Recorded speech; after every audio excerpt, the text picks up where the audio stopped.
কারি তৈয়ব সাহেব রহমতুল্লাহ আলাইহির কাছে খেলাফার সাথে যুক্ত বিষয়। আমাদের ভিতরে যারা মুসলমান দাবি করে, ইমানদার দাবি করে, এরা এই শব্দের সাথে বর্তমানে পরিচিত না। খেলাফা শব্দের সাথে কি না পরিচিত। এরা পরিচিত হলো মসজিদের সাথে, মাদ্রাসার সাথে, নামাজের সাথে, দান সৎকার সাথে। এগুলো সবাই জানে,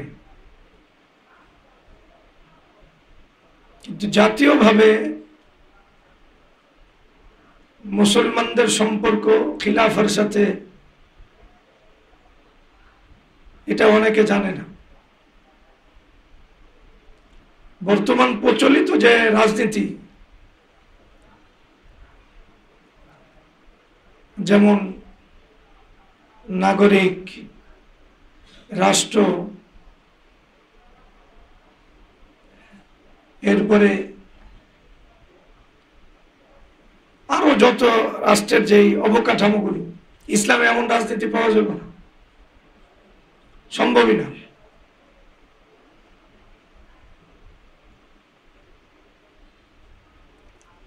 কারণ আওয়ামী লীগ, বিএনপি, জামাত ইসলাম অথবা অন্যান্য দল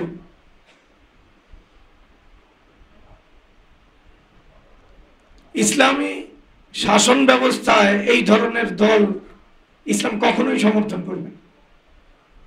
মুসলমানদেরকে ভাগ করা, একদল আওয়ামী লীগ, একদল বিএনপি, একদল জামাত ইসলাম, এটা সম্ভবই না। বর্তমান রাজনীতির যে চিন্তা চেতনা, এটার সাথে ইসলামকে মিলানো এটা অনেক বড় মূর্খতা।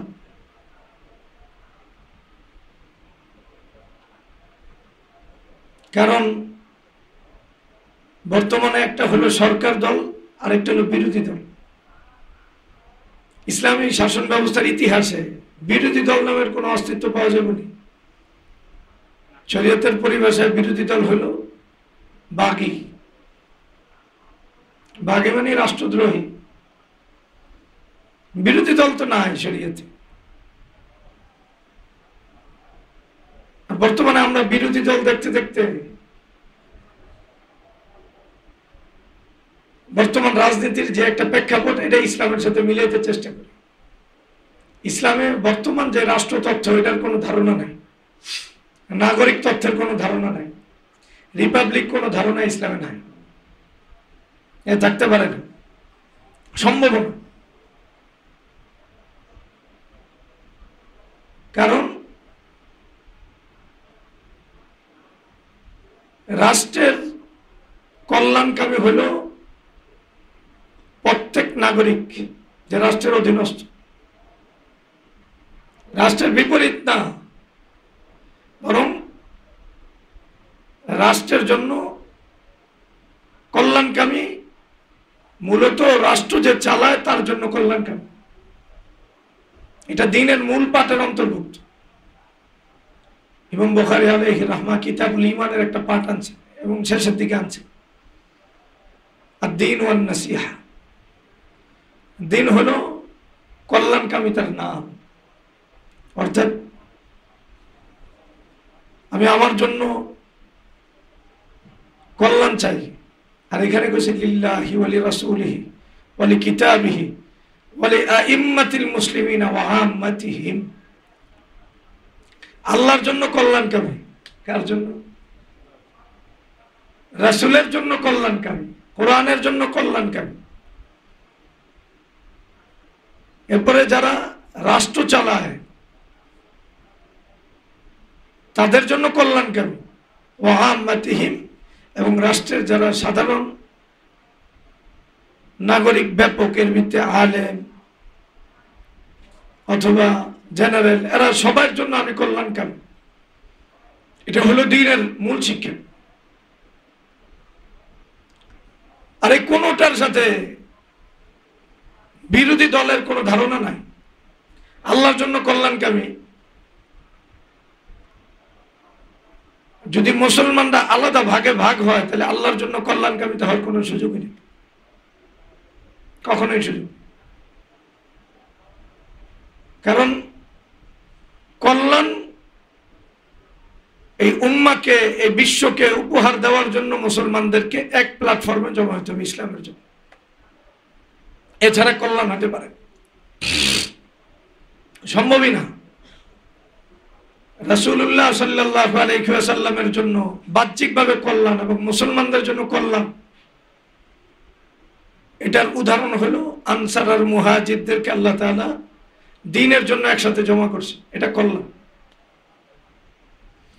আর সবাই মিলা, মুহাজির আনসার মিলে রাসূলুল্লাহ সাল্লাল্লাহু আলাইহি ওয়াসাল্লামকে শক্তি যোগাইছে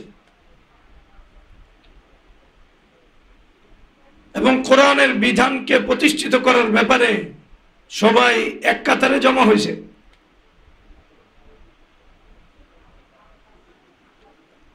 তাহলে যখন মুসলমানরা এক হবে ইসলামের ক্ষেত্রে, এটা আল্লাহর জন্য কল্যাণ, রাসূলের জন্য কল্যাণ, মুসলমানের জন্য কল্যাণ, রাষ্ট্রনায়কদের জন্য কল্যাণ। কল্যাণ মানে মুসলমানদের সব অধিকারের ভিতরে প্রতিষ্ঠিত হবে, এর বাইরে হবে না। সাধারণভাবে আমরা যারা বর্তমান প্রেক্ষাপটে বড় হয়েছি, আমাদের কাছে ইসলামী এই যে মূল্যবোধ, এটা আমাদের দিল থেকে মানে হারায় গেছে। আমরা আরেকটা প্রতিষ্ঠিত করতে গিয়া ইসলামের মূল ভাবধারা থেকে সরে গেছি। খেলাফা সবাই জমা করে, এক করে, এক দল করে না, কি করে? এক করে। তাহলে খেলাফাকে বর্তমান যে ব্যবস্থা, এই ব্যবস্থা পরিপূর্ণভাবে নির্মূল করে দিছে, ছিন্ন ভিন্ন করে দিছে। এটা মানুষের অধিকার দেওয়া হয়েছে বিরোধী দল করা। পৃথিবীতে গণতন্ত্র করে আর কোনো দেশ উন্নত হয় না, কেউ হয় না। ভিন্ন কোনো কারণ থাকতে পারে, উন্নত হয়। উন্নত হয়েছে বণিক শ্রেণী, যারা টাকা পয়সা মালিক, ওরা উন্নত হয়েছে, সাধারণ মানুষ উন্নত হয়।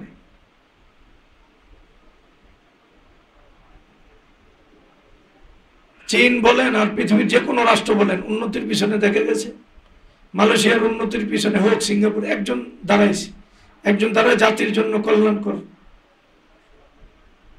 মানে কল্যাণকামী হয়ে কাজ করছে। সে যতই খারাপ লোক হোক, একজনের কয়টা পেট খাইতে পারে কতদূর, আর খাওয়ার পরিচিত শেষ হয়ে যায়। যাক, ওটা আমাদের আলোচনার বিষয় না।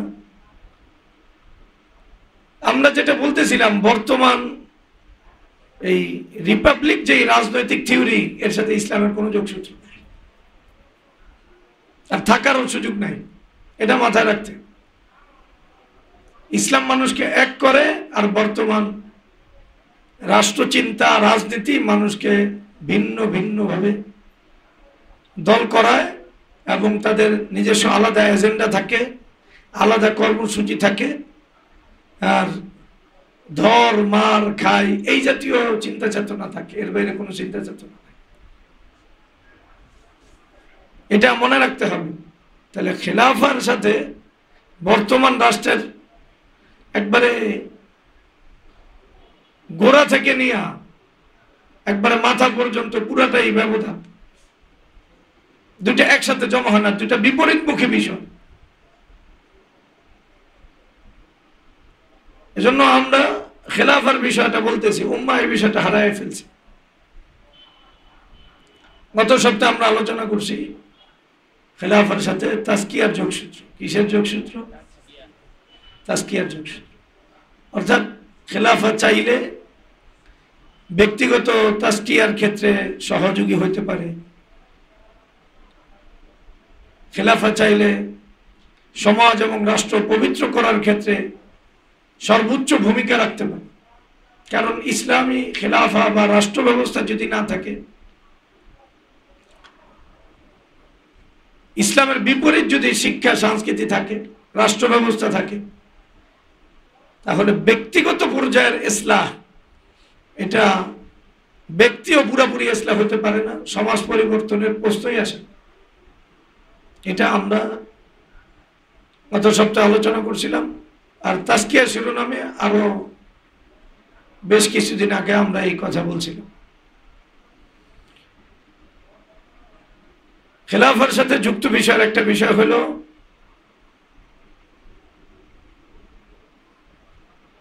তামিম লিত-তালিম।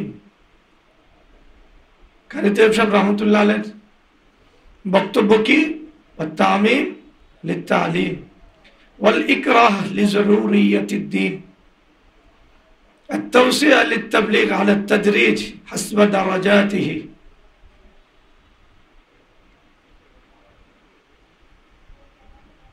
তিনটা বিষয় খেলাফার সাথে যুক্ত বিষয়। আরো তিনটা একসাথে আমি বললাম, তিনটার সাথে একটার সাথে যোগসূত্র আছে। ইসলামের শিক্ষার ব্যাপক প্রসার ঘটানো,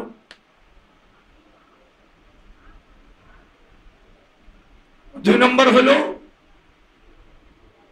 ইসলামের যে সমস্ত চিন্তা চেতনা, আকীদা, বিশ্বাস এবং ফরজ ওয়াজিব, হারাম মাকরুহ, যেগুলো সবার জন্য মানা জরুরি, এগুলো শিখতে এবং মানতে বাধ্য করে।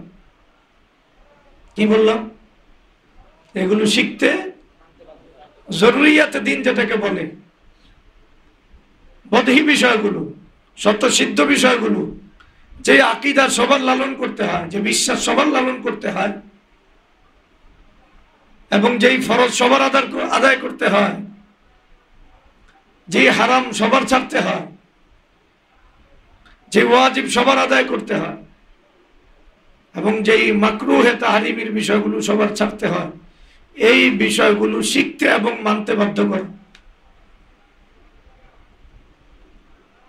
তাহলে খেলাফার কি কাজ? ব্যাপক শিক্ষার প্রসার ঘটানো। কোন শিক্ষা? প্রথমে দ্বীনের শিক্ষা, এরপরে দ্বীনের অধীনে যে আমাদের প্রয়োজনীয় জাগতিক শিক্ষা। তাহলে শিক্ষা ব্যবস্থা, দ্বীনি শিক্ষা ব্যবস্থা, এটা হলো ফাউন্ডেশন। এই ফাউন্ডেশনকে ঠিক রাখা সব শ্রেণীর মানুষ ফরজে আইন পরিমাণে ইলম শিখার পরে এরপরে জাগতিক শিক্ষার তার ব্যবস্থা থাকবে। সে জাগতিক শিখবে, কিন্তু কিসের অধীন? দ্বীনি শিক্ষার অধীনে জাগতিক শিক্ষা সে শিখবে। দ্বীনি শিক্ষাকে বর্জন করে না, দ্বীনি শিক্ষার অধীনে মোটামুটি বর্তমান যদি বোঝানো হয়, তাইলে আমরা এটা বলতে পারি ইন্টারমিডিয়েট লেভেল পর্যন্ত। কত লেভেল? অর্থাৎ 12 বছর পর্যন্ত কি শিখবে? বেসিক দিনটাকে শিখবে সে। যেমন বর্তমানে বেসিক নলেজের জন্য ইন্টারমিডিয়েট ধরা হয়, এরপরে সে তার সাবজেক্ট অন্য জায়গায় নিয়ে যায়, বিশেষভাবে অন্য জায়গায়। তো বেসিক দিনের শিক্ষাটা থাকবে কতটুকু? ধরে নেন ইন্টারমিডিয়েট 12 বছর, এটার ভিতরে দিন শিক্ষাটা বেসিক থাকবে। একটা ছেলে যোগ্য হবে, দিন ইমান শিখবে। এরপরে যখন তার ভিতরে যোগ্যতা পয়দা হয়ে গেছে, এখন তাকে জাগতিক শিক্ষা শিখাবে, দিনকে উপরে রাখা, দিনের শিক্ষাকে সামনে রাখা। দিনের শিক্ষার বাহিরে যাইয়া কোনো জাগতিক শিক্ষা কারো শিখার অনুমতি নাই, এই ব্যবস্থা রাষ্ট্র করবে। তাহলে শিক্ষা ব্যবস্থার সাথে রাষ্ট্রের যোগসূত্র আছে না নাই? রাষ্ট্র চালায় কারা? রাষ্ট্র যাদেরকে পড়ালেখা করায় এবং যেই শিক্ষা ব্যবস্থা রাষ্ট্র চালায়, সেটা প্রাইভেট হোক অথবা পাবলিক ইউনিভার্সিটি হোক, এদের ভিতরে যারা শিক্ষিত তারাই তো রাষ্ট্র চালায় না, অন্যরা রাষ্ট্র চালায়। তাহলে একটা রাষ্ট্র কেমন চলবে, এটা আসলে শিক্ষার উপর নির্ভর করে। যে এই রাষ্ট্রের অধীনে যে শিক্ষা কারিকুলাম চলে, যে শিক্ষা ব্যবস্থা চলে, এটা ঠিক করে দেয় যে রাষ্ট্রের পরিচালক কারা হবে, রাষ্ট্র কোন ভিত্তিতে চলবে, রাষ্ট্র ইমানি ভিত্তিতে চলবে না বেঈমানি ভিত্তিতে চলবে, এটা শিক্ষা ব্যবস্থা ফয়সালা করে। কে ফয়সালা করে? যদি রাষ্ট্র যে শিক্ষা ব্যবস্থা চালায় এবং রাষ্ট্রের যারা স্টেক হোল্ডার হয় যে শিক্ষা ব্যবস্থা থেকে, এরা যদি দিনদার আর ইমানদার হয়, তাহলে অটোমেটিক রাষ্ট্রের যে পাঠগুলো, শাসন ব্যবস্থার যে পাঠগুলো অটোমেটিক ইসলামে রূপান্তরিত হইতে বাধ্য। কারণ মূল পুঁজিটা এখান থেকে তৈরি হয়। এটা একবারে ইসলামের প্রায় আপনি ধরে নিলে ব্রিটিশদের আসার আগ পর্যন্ত এটাই ইতিহাস ছিল। ইসলামী শিক্ষা ব্যবস্থার বাইরে শিক্ষা ব্যবস্থা ছিল না। ইসলামী শিক্ষা ব্যবস্থা বেসিক, আর ইসলামী এই বেসিক শিক্ষাকে সামনে রেখে এরপরে যে যা করে করুক। আগে একজন মানুষ আল্লাহরে চিনত, তাওহীদ চিনত, তার দায়িত্ব চিনত, আল্লাহ তাকে কি দায়িত্ব দিছে। আমি ডাক্তার হলে আমার কি দায়িত্ব, আল্লাহ কি দায়িত্ব অর্পণ করছে। আমি স্বামী হলে আমার কি দায়িত্ব, আল্লাহ কি দায়িত্ব অর্পণ করছে। আমি যদি নাগরিক হই তাহলে আমার কি দায়িত্ব। আমি যদি ভাই হই তাহলে ভাই হিসাবে আমার কি দায়িত্ব। আমি যদি স্ত্রী হই তাহলে স্ত্রী হিসেবে আমার কি দায়িত্ব।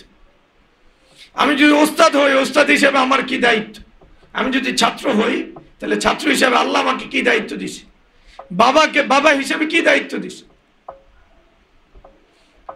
এইভাবে প্রত্যেক মানুষ আল্লাহ তাআলা তার উপর যেই জিম্মাদারি দিছে, সে আল্লাহকে চিনার পরে, রাসূলকে চিনার পরে সে তার জীবনটাকে কোরআন আর সুন্নাহর আলোকে, রাসূলুল্লাহ সাল্লাল্লাহু আলাইহি ওয়াসাল্লামের সিরাতের আলোকে সাজাইতো। তার চিন্তা চেতনা ওইটাই হতো যেটা রাসূলের চিন্তা চেতনা সাল্লাল্লাহু আলাইহি ওয়াসাল্লাম, যেটা সাহাবাদের চিন্তা চেতনা, সালাফের চিন্তা চেতনা, আমাদের পূর্বসূরীদের চিন্তা চেতনা। এটা তার জীবনের বেসিক। এই চিন্তা চেতনার বাইরে সে কিছু শিখতো না। যখন একজন মানুষের চিন্তা চেতনা রাসূলের সাথে মিলবে আর এটার প্র্যাকটিস মূলত হবে মানুষের জীবনটা কেমন, এই প্র্যাকটিসটা হইল শিক্ষা ব্যবস্থা। শিক্ষা ব্যবস্থা এমন একটা বিষয় যেটা মানুষের পুরা জীবনের চাল চলন, আচরণ, উচ্চারণ, ভাব, ভাবনা, ভাষা সবকিছু ঠিক করে দেয়।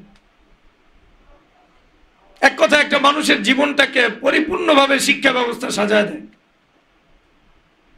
তার পোশাকটা কি, তার কালচারটা কি, তার সংস্কৃতিটা কি, তার ভবিষ্যতে আয় কেমন হবে, ব্যয় কেমন হবে, চালচলন কেমন হবে, তার কার সাথে বন্ধুত্ব হবে, কার সাথে শত্রুতা হবে, এই সব কিছু একটা শিক্ষা ব্যবস্থা মানুষকে মানুষ হিসাবে গড়ে। কি ব্যবস্থা? শিক্ষা ব্যবস্থা। শিক্ষা ছাড়া, ভালো করে বুঝেন, শিক্ষা ছাড়া একটা মানুষ স্বাভাবিকভাবে একটা সমাজ, একটা জাতি একই ধরনের চালচলন, কথাবার্তা, পোশাকে উঠতে পারে না, একই চিন্তা চেতনা উঠতে পারে না। শিক্ষা একটা চিন্তা চেতনার উপরে এই যারা ওখানে পড়ায় ওদেরকে দাঁড় করা দেয়। এজন্য আল্লাহ সর্বপ্রথম যেই আয়াত নাজিল করছেন পবিত্র কোরআনের, ওই আয়াত কি আমরা একটু চিন্তা করলে দেখি, ইকরা বিসমি রাব্বিকাল্লাযী খালাক, খালাকাল ইনসানা মিন আলাক, ইকরা ওয়া রাব্বুকাল আকরাম আল্লাযী আল্লামা বিল কলম আল্লামাল ইনসানা মা লাম ইয়ালাম।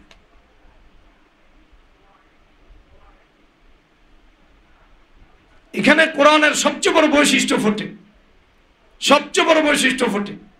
কারণ আল্লাহ কোরআনকে নাজিল করছেন যেই নবী মুহাম্মদুর রাসূলুল্লাহ সাল্লাল্লাহু আলাইহি ওয়াসাল্লাম। হুজুর মানে রাসূলুল্লাহ সাল্লাল্লাহু আলাইহি ওয়াসাল্লাম অক্ষর জ্ঞান জানেন না, এটা ঠিক কি না? সাহাবায়ে কেরাম অক্ষর জ্ঞান জানেন না। এমন এক জাতির কাছে আল্লাহ যখন রাসূলুল্লাহ সাল্লাল্লাহু আলাইহি সাল্লামের কাছে সর্বপ্রথম আয়াত যেটা নাজিল করছেন, সেই আয়াতটা হলো ইকরা। পুরা শিক্ষার সাথে সম্পর্ক, যে আল্লাহ এমন একটা জাতি গড়তে চাইতেছেন রাসূলের হাতে, যাদের দুনিয়ার কোনো শিক্ষা নাই, দুনিয়ার কোনো অক্ষর জ্ঞান নাই, একবারে তাদের শুরু থেকে শেষ পর্যন্ত এমন এক শিক্ষা আল্লাহ দিতে চাইতেছেন যেটা একবারে আল্লাহর প্রদত্ত, আল্লাহর পক্ষ থেকে একজন মানুষের জীবনটা কিভাবে করবে, তার জীবনের সব কিছু, এমন এক শিক্ষা আল্লাহর পক্ষ থেকে দিতেছে। ইকরা বিইসমি রাব্বিক, যে শিক্ষা এটার সাথে যুক্ত কি? রবের নাম যুক্ত। কার নাম যুক্ত? রবের নাম যুক্ত, রবের পরিচয় যুক্ত। ইকরা বিইসমি রাব্বিকাল্লাযী খালাক, যেই শিক্ষা রবের সাথে যুক্ত, রবের নামের সাথে যুক্ত, যিনি তাকে বানাইছেন। তাহলে এমন এক শিক্ষা ব্যবস্থা আল্লাহ তাআলা রাসূলুল্লাহ সাল্লাল্লাহু আলাইহি সাল্লামের মাধ্যমে এই জাতিকে দিয়েছেন, যেই শিক্ষা ব্যবস্থা যুক্ত কার সাথে? রবের সাথে যুক্ত। এই শিক্ষা মানুষ রবের সাথে যুক্ত করে, রবের পরিচয় সবার আগে দেয় আল্লাযী খালাক, যিনি তাকে বানাইছেন তার সাথে তার পরিচয় করায় দেয়। কারণ মানুষ যতক্ষণ পর্যন্ত রবের পরিচয় জানে না, মানুষ যখন রবের পরিচয়ের বাইরে শিক্ষা ব্যবস্থা গ্রহণ করে, তার জীবনকে সাজায়, তার যৌবনকে সাজায়, তার যেই ফিউচার বা তার যেই ভবিষ্যৎ জীবন, ব্যবসা বাণিজ্য এবং তার যে চাকরি বাকরিকে সাজায়, এটাতে যদি রবের পরিচয় না থাকে, তাহলে মানুষ হাইওয়ানের চেয়েও মারাত্মক ইতর প্রাণীতে রূপান্তরিত হয়। সে তার নিজের জন্য হাজারো লক্ষ কোটি মানুষের যেই অর্থ, টাকা, পয়সা, সম্পদ লুটে নিবে। বর্তমান শিক্ষা ব্যবস্থা থেকে যারা আমাদের রাষ্ট্রের কারিগর, রাষ্ট্রকে চালায়, এই 50 বছর সবচেয়ে বেশি চুরি চামারি, জনগণের টাকা পয়সা কারা খাইছে? এই বর্তমান শিক্ষায় শিক্ষিতরা না? এবং যারা এই শিক্ষাকে শেল্টার দিছে, যে নেতৃত্ব, এরা খাইছে না? এটার ক্ষেত্রে ওদের কলম ব্যবহার হয়েছে কি হয় নাই? আমলাদের কলম এই ক্ষেত্রে ব্যবহার হয়েছে কি হয়েছে? কথা বলে না কেন? তাহলে এই শিক্ষায় শিক্ষিত যারা, এই শিক্ষার সাথে রবের সংযোগ নাই, বরং রবের সংযোগ থেকে সবাইকে আলাদা করা হয়েছে, রবকে ইচ্ছা করে ছাঁটাই করে বের করা হয়েছে। আর আল্লাহ বলতেছেন ইকরা বিইসমি রাব্বিক। এই যে আমরা সেরা জাতি কেন? আমরা এমন এক শিক্ষা ব্যবস্থা পাইতেছি, যে শিক্ষা ব্যবস্থার সাথে রবের সংযোগ আছে, রবের পরিচয়, যে শিক্ষার মূল থিমস আল্লাযী খালাক। এরপরে আবার নিজের পরিচয়, রবের পরিচয় আবার কি? মানুষের পরিচয়, খালাকাল ইনসানা মিন আলাক। মানুষকে তিনি বানাইছেন কোত্থেকে? একবারে জমাট বাঁধা রক্ত থেকে। তুমি একটা নাপাক পিণ্ড, ওখান থেকে আল্লাহ তোমারে এত সেরা বানাইছেন, তুমি নিজেকে ভুলে যাও না। লম্বা আয়াতের ব্যাখ্যা আমার যাওয়া দরকার নাই।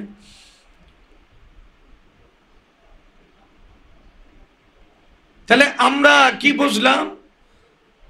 কোরআন সুন্নাহ। তাহলে আমাদের শিক্ষা ব্যবস্থা এটা যে রবের সাথে যুক্ত, এটা যে আল্লাহর পরিচয়ের সাথে যুক্ত এবং আমার পরিচয়ের সাথে যুক্ত,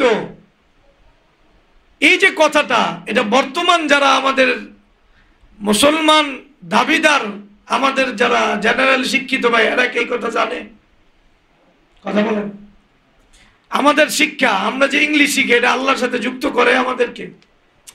কথা বলেন। আমাদের বিজ্ঞান আল্লাহর সাথে যুক্ত করে আমাদেরকে। আমাদের ডাক্তারি পড়ালেখা আমাদেরকে আল্লাহর সাথে যুক্ত করে, আল্লাহর পরিচয় শিখায়, নিজের পরিচয় শিখায়, নিজের সাথে আল্লাহর সাথে যোগসূত্র কায়েম করে, না নিজেকে হাইওয়ান বানায়? বলো। আমাদের গর্ব এটা নিয়ে। অথচ পবিত্র কোরআনের সর্বপ্রথম আয়াতের সাথে এই বাঙালি হোক, ইন্ডিয়ান হোক, পাকিস্তান হোক, এই মুসলমানরা এই কোরআনের বিপরীতে যুদ্ধ ঘোষণা করছে। কোরআন বলে রব কেন্দ্রিক শিক্ষা, আর এটার নামই দিয়া দিছে এরা জাগতিক শিক্ষা। এটা রব থেকে সম্পূর্ণ আলাদা, রবের সাথে এটা যোগসূত্র নাই। আমরা এই কথা বলি নাই তো। আমরা বলছি রবের সাথে যুক্ত রাইখা রবকে চিনার পরে, নিজের দায়িত্ব রব থেকে বুঝে নেওয়ার পরে, আমি যেই সেক্টরে কাজ করি না কেন, রাষ্ট্রের যে কোনো সেক্টরে আমি কাজ করুন, আগে আমার রব আমার জন্য কি দায়িত্ব অর্পণ করছেন। আমি ডাক্তার হলে কি দায়িত্ব, ইঞ্জিনিয়ার হলে কি দায়িত্ব, আমি যদি সৈনিক হই আমার কি দায়িত্ব, আমি যদি নিরাপত্তা কর্মী হয় আমার জন্য কি দায়িত্ব, আমি যদি দায়ী হই তাহলে আমার জন্য কি দায়িত্ব, এটা রবের কাছ থেকে দায়িত্ব নিয়ে এরপরে এই জাতি মাঠে কাজ করতে পারবে, এই জাতি তারপরে নেতৃত্ব দিবে, এই জাতি তারপরে যা মনে চায় করবে। কিন্তু আগে রবের কাছ থেকে তার দায়িত্ব বুঝে নিতে হবে, রবের সাথে তার সম্পর্ক এভাবেই কায়েম হবে, রবের কাছ থেকে সে দায়িত্ব বুঝে নেবে। এরপর এর আগে তার সাথে কোনো সম্পর্ক নাই। আর রবের সাথে সম্পর্ক তৈরি করার জন্য শিক্ষা ব্যবস্থাই আসল, আর রব থেকে সম্পর্ক আলাদা করার জন্য শিক্ষা ব্যবস্থাই আসল। এটা আসল। এই কথা আমরা এখন 250 বছর পরেও বুঝি না, কিন্তু এই কথা ইংল্যান্ড যখন আমাদের শিক্ষা ব্যবস্থা বদলাই দিয়েছে, মাদ্রাসার শিক্ষা ব্যবস্থা, দ্বীনি শিক্ষা ব্যবস্থা বেসিক থেকে বাদ দিয়েছে। এই আমাদের এই অঞ্চলে 80,000 মাদ্রাসা ছিল না, কত হাজার? এই ইতিহাস তো সহি, মিথ্যা না তো। আমাদের যে ভূমি আছে, এই ভূমির পরিমাণের ভিতরে কমসে কম এই প্রতিষ্ঠানের জন্য আপনি যদি 10 ভাগের 1 ভাগ বলেন, তো 10 ভাগ 1 ভাগ পরিমাণ ভূমি ছিল কিসের জন্য? এই শিক্ষা ব্যবস্থা। এত ইসলামী শিক্ষা ব্যবস্থা এত উন্নত ছিল। তাহলে 10 ভাগের 1 ভাগ ভূমির মালিক, এটা কত বড় ব্যবস্থা বলেন? ছোট ব্যবস্থা না বিশাল ব্যবস্থা? তাহলে এই বর্তমানেও ধরেন আমাদের যেই ভূমি আছে, এই ভূমির 10 ভাগের 1 ভাগ, কারো কারো বক্তব্য অনুযায়ী আরো কম, কেউ কেছে 4 ভাগের 1 ভাগ, 6 ভাগের 1 ভাগ, ধরেন বেন্না দিলাম যা কয়েক কইছে, আমি 10 ভাগই বললাম। 10 ভাগের 1 ভাগ সম্পত্তি যদি ইসলামী শিক্ষা এবং ইসলামী শিক্ষার অধীনে আমাদের জরুরি শিক্ষা, যেমন ডাক্তারি হোক বা অন্য কোনো বিষয় হোক, এই শিক্ষা আমাদের অধীনে এই সম্পত্তি, তাহলে একটা শিক্ষা ব্যবস্থা কত উন্নত হতো। তাহলে ইসলাম যে শিক্ষা ব্যবস্থার ভিত রচনা করে, ওই শিক্ষা ব্যবস্থা কি শিক্ষকরা অসহায় হয় না শিক্ষকরা সবচেয়ে সেরা হয়? এবং ওই শিক্ষা ব্যবস্থায় যারা পড়ালেখা করে এরা উন্নত হয় না এরা অনুন্নত হয়? এরা কি মানুষের ঘরে যায় টিউটোরিয়াল গিরি করে, মাস্টার গিরি করে? না, পুরো জাতি এদের কাছে আসতে হয়, ধর্ণা দিতে হয়, আসতে বাধ্য পুরো জাতি। এবং এই শিক্ষা থেকে সবচেয়ে বড় শিক্ষিত যে, মনে করেন সে গভর্নর হইল, বিচারক হইল, সে তো মসজিদের ইমাম সাহেব। সে তো কি মসজিদের ইমাম সাহেব, যে যত যোগ্য সে মসজিদের ইমাম সাহেব। গভর্নর, বিচারক, এরা হলো মসজিদের কি ইমাম সাহেব। সে কেরাতও ভালো জানে, কোরআনও ভালো জানে, মাসায়েলও ভালো জানে। তো এই ব্যক্তি মসজিদের ইমাম সাহেব, আবার মসজিদের বাহিরের ইমাম সাহেব। এমন মানে দিন আল্লাহ রাসূল সাল্লাল্লাহু আলাইহি ওয়াসাল্লাম আমাদেরকে দিয়ে গেছেন। আল্লাহ রাসূল সাল্লাল্লাহু আলাইহি ওয়াসাল্লাম মসজিদে যেইভাবে নামাজ পড়াইছে, কিন্তু আল্লাহ রাসূল সাল্লাল্লাহু আলাইহি ওয়াসাল্লামের নেতৃত্ব মসজিদের বাইরে আরো বড় করেছে। মসজিদের বাইরে যত সমস্যা, এই সমস্যার সমাধান কে দিয়েছে? এবং আল্লাহ রাসূল সাল্লাল্লাহু আলাইহি ওয়াসাল্লামের উত্তরাধিকারী যারা খোলাফায়ে রাশিদিন, এরা মসজিদের ইমাম ছিলেন। বর্তমান যে ইমাম, এই ইমাম বর্তমান মাদ্রাসার শিক্ষকের মতো শিক্ষক, কথা বলে। তাহলে রাসূলুল্লাহ সাল্লাল্লাহু আলাইহি ওয়াসাল্লাম জীবন আদর্শ বলার পরে হঠাৎ করে মেসওয়াকে চলে গেলেন কেন? মেসওয়াক করেন, সমস্যা নেই তো, আদর্শ। কিন্তু মেসওয়াককে যেই আদর্শ টিকায় রাখছিল, ওইটা কোথায়? যদি মসজিদের ইমাম সাহেব গভর্নর হয়, সর্বোচ্চ লেভেলের লোক হয়, কথা বোঝেন নাই? যার ভিতরে দিন যত আছে, সে যদি আসলে দিনী শিক্ষার অধীনে ডাক্তার হয়, ইঞ্জিনিয়ার হয়, সে তার দায়িত্ব বুঝে নেয়, তাহলে এই লোকটা কি আসলে তার দুনিয়া করবে না আখিরাত করবে? এর দ্বারা জনগণের কল্যাণ হবে না অকল্যাণ হবে? কথা বলেন। ঘুষ ভিত্তিক শিক্ষা ব্যবস্থা ইসলাম শিখায়? ঘুষ তো সেনাবাহিনীও খায়, খায় না? পুলিশ খায় না? নেতারা খায় না? মনে খায় না? খায়, সব সেক্টর সবাই খায় ঘুষ। তা ঘুষ ভিত্তিক শিক্ষা ব্যবস্থা ইসলামে আসবো না ইসলাম এদেরকে কতল করবো? যদি কেউ এই শিক্ষা না ছাড়ে, ইসলাম ওর বিরুদ্ধে লড়াই করবো, ফাইনাল কথা। এটা পরের অংশ, আমরা আগেই বলতেছি। তাহলে ঘুষ আমাদের জীবনের একটা পার্ট কি পার্ট না? সব জায়গায় ঘুষ চলে না? চলে কি চলে? ছোট থেকে নিয়ে বড় সবাই সবার সামর্থ্য অনুযায়ী, স্যার আমারটা দিলেন না, ওরটা দিল না। ওরা সবাই দেখতেছে ওর মানে সবাই জাহান্নামে যাইতেছে, তো এই জন্য ওরটা বুঝা নিতেছে, স্যার আমারটা দিলেন, কারে দিলেন না? আমার জাহান্নামের। ও আবার নামাজ পড়ে, আবার স্যার আমারটা দিলেন না। এটা ইসলামের সাথে এই যে আমাদের যে সভ্যতা করে উঠছে সুদ ভিত্তিক শর্ত ব্যবস্থা, এটার সাথে ইসলামের কিভাবে যোগসূত্র থাকতে পারে বলেন? পারে থাকতে? আমরা কই সুদের সমস্যা, সুদ তো যেমন ঘরে ঘরে, ঘুষও ঘরে ঘরে। তাহলে আমরা মনে করি সুদই সমস্যা, না বাবা, ঘুষও বড় সমস্যা। এই যে যারা চান্দা নেয়, এটা কি ঘুষ না? তাও ঘুষের যে কল্পনা, ওই কল্পনার বাইরে এটা। ঘুষ মানে যার কোনো ক্ষমতা আছে, দাপট আছে, একটা সুবিধা আপনি নিতে চান, ওই সুবিধাটা আপনাকে সে দিতেছে, বাড়তি একটা সুবিধা দিতেছে, এটা হলো ঘুষ। আর এটা কি কে জানে? এটা যেই রাস্তা, এই রাস্তার মালিক জনগণ, ওই রাস্তায় দাঁড়াইয়া ওরে ঘুষ না দিলে, পুলিশে চান্দা না দিলে সে দোকানদারি করতে পারবে। আবার এই পুলিশ মুসলমান দাবি করে, নামাজের সময় আবার নামাজ পড়তে আইছে, হ্যাঁ নামাজ পড়তে আইছে, ওই চান্দাবাজে নামাজ পড়তে আইছে। আবার মসজিদে কিছু দান করে দেওয়া যাইতেছে, হুজুরে দোয়া করে দিতেছে, আল্লাহ জানে আমাদের জান্নাত দান করে, হুজুরের পকেটে জান্নাত আছে। হ্যাঁ, নাহলে কেমনে দোয়া করে? জাহান্নামের লেগে দোয়া করে। এটা আমরা ওই কালকা শুনাইতেছিলাম, জাহান্নামী যে নিশ্চিত, ওর জন্য দোয়া করা যায় না, ওপেন যায় না দোয়া করা। ওরা দোয়া করলে আল্লাহ নারাজ হয়। বালাম ইবনে বাউরার মতো। কার মতো? মুসা আলাইহিস সালামের বিরুদ্ধে দোয়া করছে না? ওই জাতির পক্ষে দোয়া করছে না? ঘটনা ভুলে গেছে। আচ্ছা, পড়ে নি, এটা এখন বলা দরকার নেই। তো বললাম এই লোকগুলো, এই যে সিস্টেমটা তৈরি হয়েছে কেন? এটা শিক্ষা থেকে তৈরি হয়েছে না? মাথা একটু খাটাইতে, কোথেকে তৈরি হয়েছে? এই যে সিস্টেমটা চালাইতেছে, পুরা ঘুষের সিস্টেম, এটা চালাইতেছে কারা? চালাইতেছে নেতারা, চালাইতেছে সেনাবাহিনী, চালাইতেছে পুলিশ, চালাইতেছে সাংবাদিকরা, চালাইতেছে সচিবরা, চালাইতেছে আমলারা, এরাই তো চালায়। এরা কোন শিক্ষায় শিক্ষিত? ইসলামী শিক্ষায় শিক্ষিত না। যাই হোক, এটা বুঝানোর জন্য বললাম যে আমাদের সমস্যার যে মূল, এই মূলে আমাদের এই শিক্ষা ব্যবস্থা। কারণ শিক্ষা ব্যবস্থা এমন একটা ব্যবস্থা, এটা শুধু কিছু কাগজ কলমের নাম না, এটা জীবনের নাম। এখানে জীবনটা গড়ে ওঠে। একটা বাচ্চা স্কুলে যায়, ওই প্রথমেই রাসূলের পোশাককে বর্জন করেই যায়। রাসূলের পোশাক পরে স্কুলে যাওয়া যায়। নামাজ শিখতে কেউ স্কুলে যায়, তাওহীদ শিখতে কেউ স্কুলে যায়, আল্লাহর দ্বীনের জন্য জীবন দেওয়ার জন্য স্কুলে যায়। না ওর স্বপ্ন, ওর মারও স্বপ্ন, ওই বড় হইলে একটা বড় পেট্টো হইব। কি হইব? পেট্টো হইব, ডাক্তার, ইঞ্জিনিয়ার, বড় পেট, টাকা কামাইব। এর জন্য বাপ মা ইনভেস্ট করে, তোর তো পেট্টো বানানোর স্বপ্ন নিয়ে পাঠায়।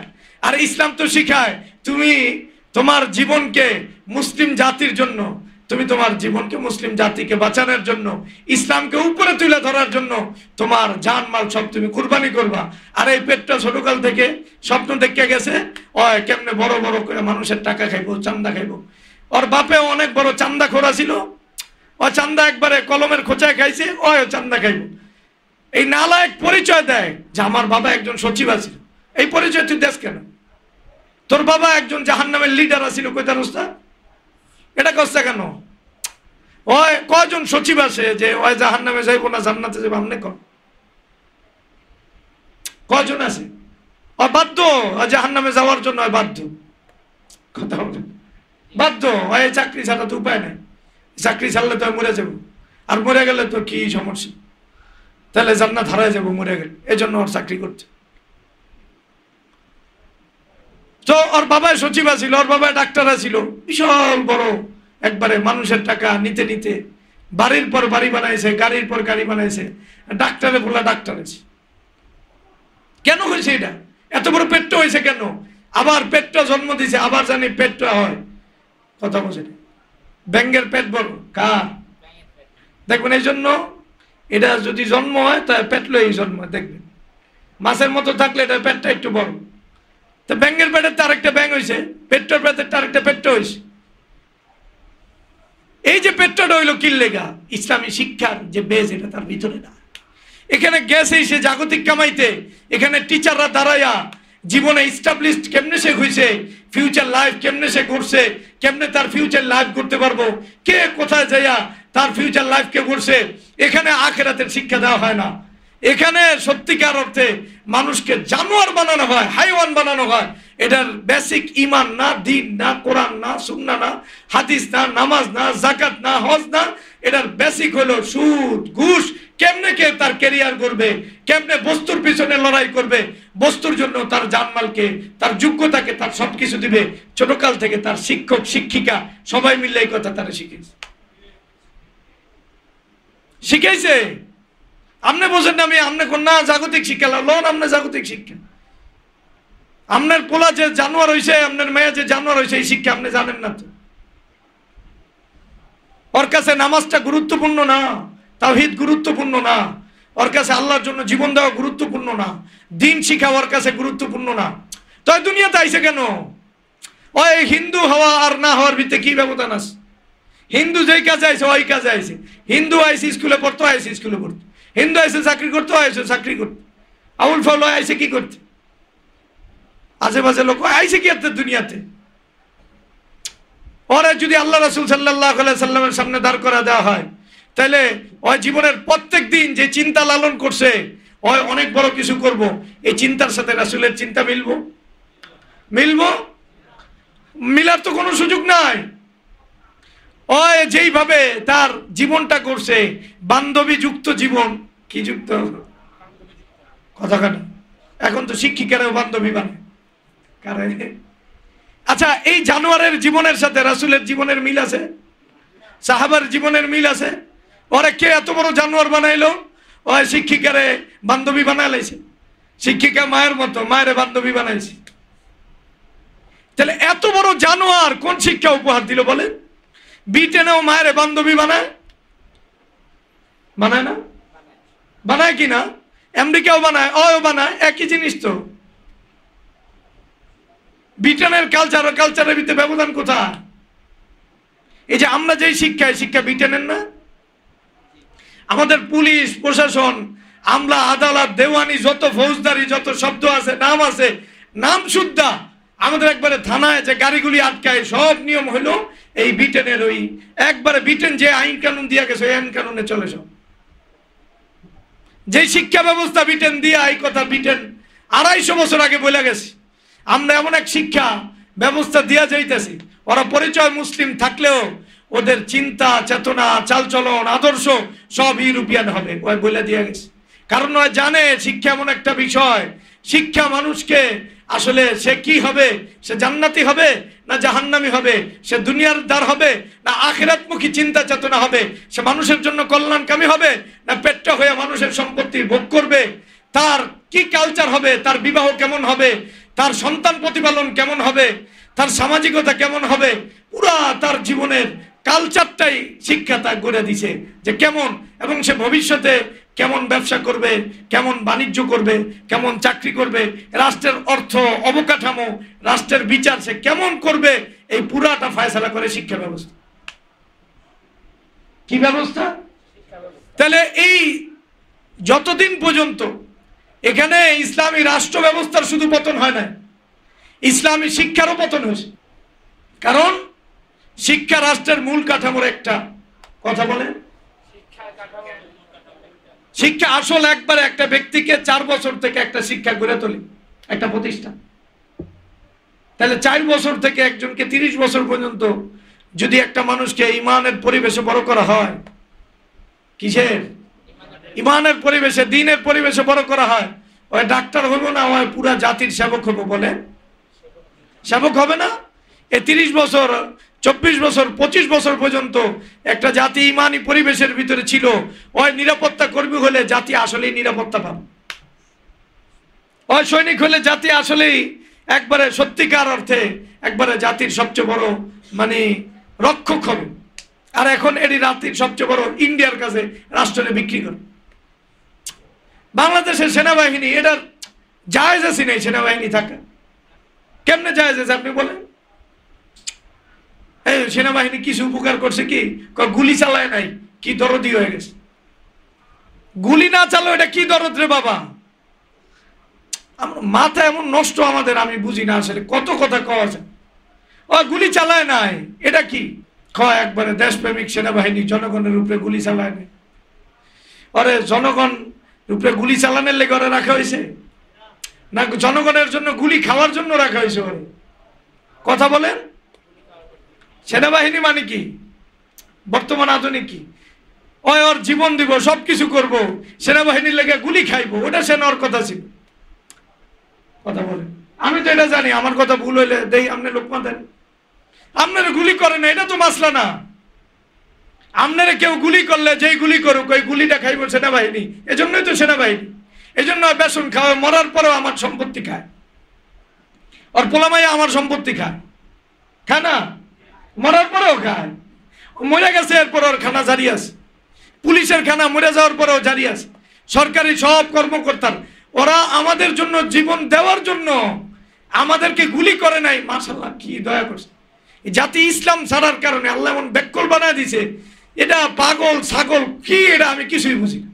এটা পাগলও না ছাগলও না। পাগল ছাগলের একটু বুদ্ধি আছে, এটা কোনো বুদ্ধি নেই। আর কি চিন্তা করে? ওরা বুঝাইছে যে সেনাবাহিনী আমাদের। সেনাবাহিনী কি করছে আমাদের জন্য? আর এই সেনাবাহিনী এই দেশে যদি ইন্ডিয়া আগ্রাসন চালায়, এই সেনাবাহিনী আমাকে বাঁচাইতে পারবো? মায়ানমারের তে বাঁচাইতে পারবো?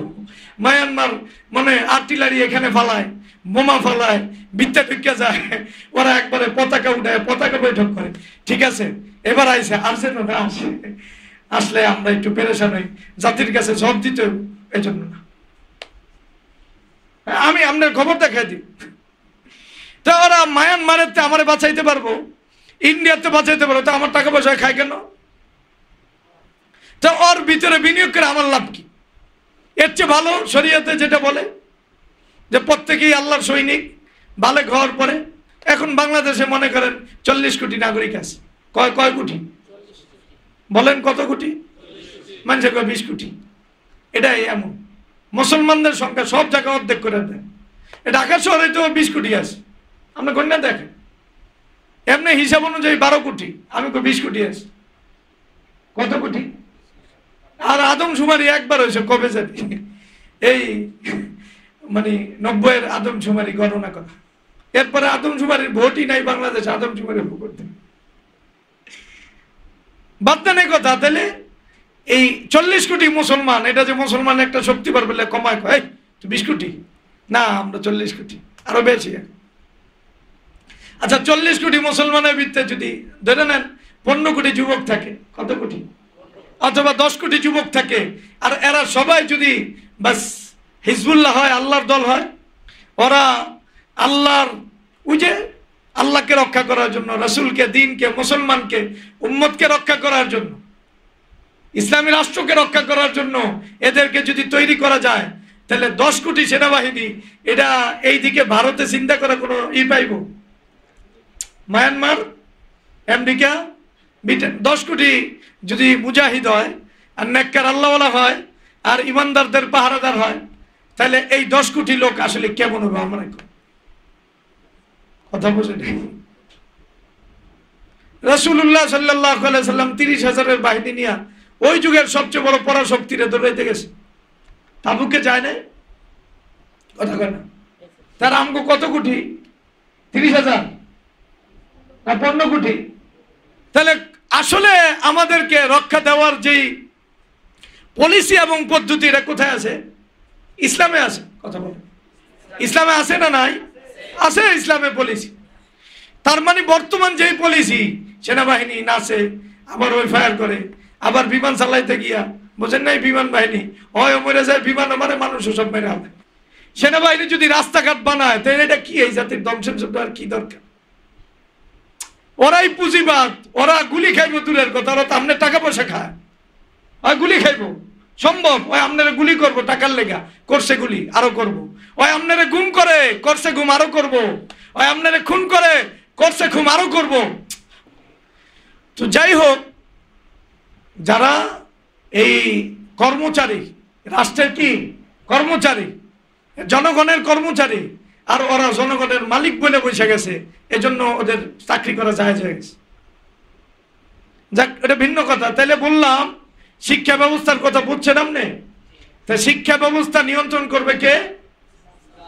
যদি কোনো রাষ্ট্রের মানে রাষ্ট্রনায়করা মুসলমান হয়, দাবি করে, আওয়ামী লীগ হোক আর বিএনপি হোক আর জামাত হোক, সে যদি ইসলামী শিক্ষা ব্যবস্থাকে চালু না করে, ইসলামী শিক্ষা ব্যবস্থার অধীনে অন্য শিক্ষা ব্যবস্থা চালু না করে, তারা খেলাফা ব্যবস্থা কি এটাও বোঝে না, তারা দিন কি তাও বোঝে না, দিনের জিম্মাদারি কি তাও বোঝে না, তাদের জীবন রাসূলের সাথে মিলার কোনো সুযোগ নেই, সম্ভবই না। কারণ এই খেলাফার একটা বড় প্রজেক্ট হলো শিক্ষা ব্যবস্থা। শিক্ষা, আপনার ছোট ছেলেকে যদি ইসলামী শিক্ষা, সর্বপ্রথম তাওহীদ শিখাইবো না, কোরআন শিখাইবো না, কথা বলেন, পিতামাতার অধিকার শিখাইবো না, পড়শির অধিকার শিখাইবো না, নিজেকে খাইতে শিখাইবো না, খাওয়াইতে শিখাইবো। হ্যাঁ, ওয়ায়ুতআইমুনা আত-তাআমা আলা হুব্বিহি মিসকিনান ওয়া ইয়াতীমান ওয়া আসীরা। আল্লাহ বলতেছেন জান্নাতে যারা যাইবো ওরা কইবো আমি নিজে খাই নাই, আমি যারা অসহায় এদেরকে খুঁজা খুঁজা, ফরজ দায়িত্বের পরে এদেরকে খুঁজা খুঁজা আমি খাওয়ানোর ব্যবস্থা করছি। এটা করে বর্তমান শিক্ষা ব্যবস্থা। তাহলে রাষ্ট্রের কাজ কি বলেন? ইসলামী শিক্ষা ব্যবস্থাকে ব্যাপক করা। সবাই ইসলামী ব্যবস্থা শিখতে বাধ্য, ফরজে আইন পরিমাণ শিখতে সবাই বাধ্য। এরপরে ইসলামী শিক্ষার অধীনে এরপরে অন্য কোনো শিক্ষা সে শিখলে সে সত্যিকার অর্থে আল্লাহকে চিনবে, নিজেকে চিনবে, এর দ্বারা জাতি উপকৃত হবে, সে উপকৃত হবে। তাহলে এই দায়িত্ব এই মুসলিম উম্মাহ কাঁধে নিছে না কিছু চোর বানানোর জিম্মাদারির দায়িত্ব নিছে? এ ভাই, আপনার টাকা দিয়ে চোর হয় না? মানুষের টাকা সবচেয়ে বেশি চুরি করে পকেট মেরে না না আমলারা? কথা বলেন। এই প্রজাতন্ত্রের যারা কর্মচারী এ দেশে, এরাই চুরি করে বেশি না পথেঘাটের চোররা চুরি করে বেশি? নেতারা চুরি করে বেশি না চোররা চুরি করে বেশি? জলে বলে। ডাক্তাররা ডাকাতি করে বেশি না ডাকাতরা ডাকাতি করে বেশি? তাহলে যাদেরকে আপনি আপনার টাকা দিয়া তিলে তিলে গড়ে তুললেন, এটা আরেকটা ডাকাত, চোর, বদমাইশ। এবং প্রত্যেকের জীবনী খুললে দেখলে এখন দেখা যায় হোটেলে কত বেডিল লাগেছি, কারণ ছোটকাল থেকে তো প্র্যাকটিস করছে বান্ধবী লে, বড় হওয়ার পর টাকা হয়েছে তা করবো না কিনলে। সিঙ্গাপুরে বান্ধবী লয় করে, বাংলাদেশেও বান্ধবী লয় করে। কথা বোঝেন না? এই যে আকাঙ্ক্ষালক যে আমরা তৈরি করলাম, এটা আমাদের টাকা দিয়ে তৈরি হয়েছে না? জাতির এই দায়ভার নাই? কথা বলেন। কি তৈরি করছে আমরা? একবারে প্রধান যে একবারে চলায় হারুন, ওই হারুনের যা এত সতর্ক, ওই হারুনের ভিডিও মানুষে করে ছেড়ে দেয়, জামা কাপড় ছাড়া ভিডিও। এটা এই জাতির উপহার, এই জাতির শিক্ষিত শ্রেণীর পরিচয়টা। তাহলে এই শিক্ষা আমাদেরকে মুসলমান সিলেবাস ধরাইয়া যে আমরা মুসলমান, আমরা কি মুসলমান, কাগজ কলমে মুসলমান লেখাইয়া এই জাতির এমন নগ্নতার ভিতরে পৌঁছায় দিছে যে এই জাতি এখন ইংল্যান্ডের বেশি যৌনতার ভিতরে আক্রান্ত। হ্যাঁ, একবারে। আর একজন মানুষ যৌনতা আক্রান্ত হইব আর আল্লাহর সাথে সম্পর্ক থাকবে, এটা তো সম্ভবই না। যাই হোক, তাহলে এই পুরা জাতি পরিবর্তন করার জন্য শিক্ষা ব্যবস্থা পরিবর্তন লাগবে কি লাগবে না? এই শিক্ষা ব্যবস্থা হুজুররা ওয়াজ করা, মাদ্রাসার ভিতরে আওয়াজ তুললা, আমি জুম্মার বয়ান করে বদলাইতে পারবো না? পুরা জাতি মিল্লা বদলাইতে হবে। এটা জাতির জিম্মাদারি না? কথা বলে না, কার জিম্মাদারি? দেখেন, ইসলাম এটাকে একবারে রাষ্ট্রের প্রধান একটা ব্যবস্থা বানাইছে। শিক্ষা এটা রাষ্ট্র নিয়ন্ত্রণ করবে। রাষ্ট্র যদি নিয়ন্ত্রণ করে, তাহলে এখান থেকে যারা শিক্ষা শিখবে, দিনকে প্রথমে শিখবে, আল্লাহরে প্রথমে শিখবে। এর বাইরে যদি রাষ্ট্র কাউকে ভ্যালু না দেয়, তাহলে মানুষ বাধ্য হয়ে দিনটা শিখবে কি শিখবে না? এর বাইরে যাওয়ার তার কোনো সুযোগ আছে? তাহলে আসলে কেমন ইসলাম আমাদের দরকার, আর কেমন ইসলামে আমরা আসি, কেমন চিন্তা চেতনা লালন করা দরকার, আর কেমন চিন্তা চেতনা আসি, এটা আপনাকে বুঝতে হবে।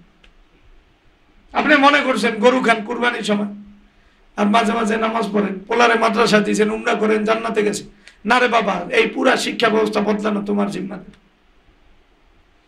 তোমার জিম্মাদার, এই অনুভূতি তোমার আসতে হবে। এই শিক্ষা ব্যবস্থা আমাদের কাছ থেকে কি কেড়ে নিছে, অনুভূতি আসতে হবে। আল্লাহ আমাদেরকে দ্বীনের সহি বুঝ দান করুন।